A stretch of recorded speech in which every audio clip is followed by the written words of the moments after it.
Yun mga boss. Kublight. Palibot kublight yan. Yan. Yan. Ang kuha na eh. Para di mahirapan. Unahin tong taas yan. Unahin tong taas. Kasi pasok to ng 20 likod. Tapos mayroon pa yan dito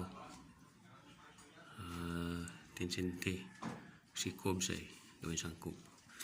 Ayan gawin, ito ang ginawa namin.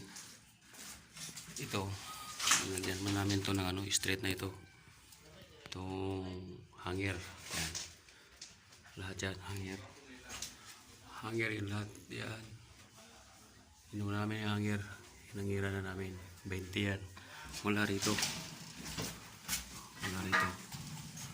isa dre 20 na palibot 20 na palibot na siya. Sunod na ni tap ay mahangir dre ada hangir pun style mo dre ini lansang lambre dre sa gilid ang hangir na mo ini beads lalayan na buwan alambre kapon kana hindi kita sa makuha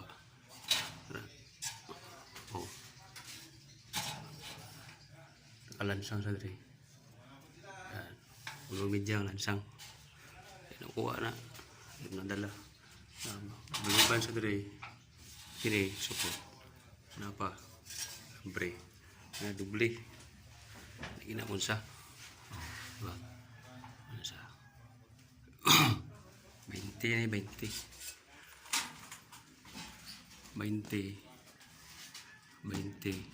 sulod tapos may nana dari cheese suga sulod may style unahon na sa taas unahon nagsiting ayaw na sana sa gilid hindi ka kasiting unahon ni dari ini na hanger tapos dari angle tap-tapan unang tap-tap sa taas diri tapos chandelier man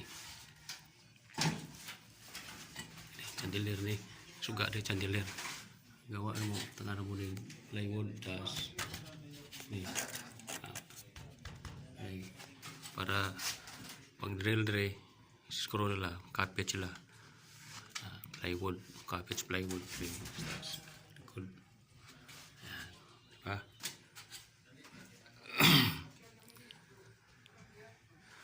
Ayos.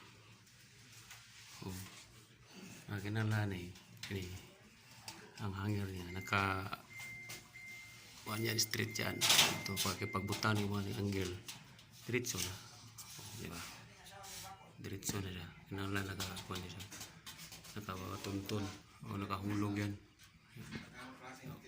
para dire dikit na dito yung Gibson diretso na malagyan na rito sa taas Gibson diretso na tap na nga sa baba. Okay dali lang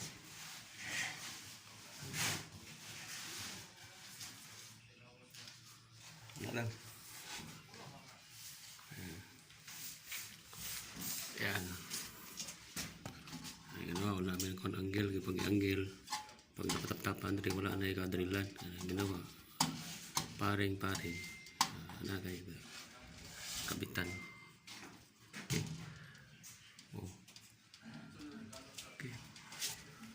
Daming hanger lahat yan ngayon hindi ba ito bagsak yan yung mga ano yan may maliban rito ito maliban rito sa mga hanger na yan na naka-ribets meron pa kalalay ano sa yan pako yan tali yan dito sa ito okay basta mabagsak okay na salamat thank you.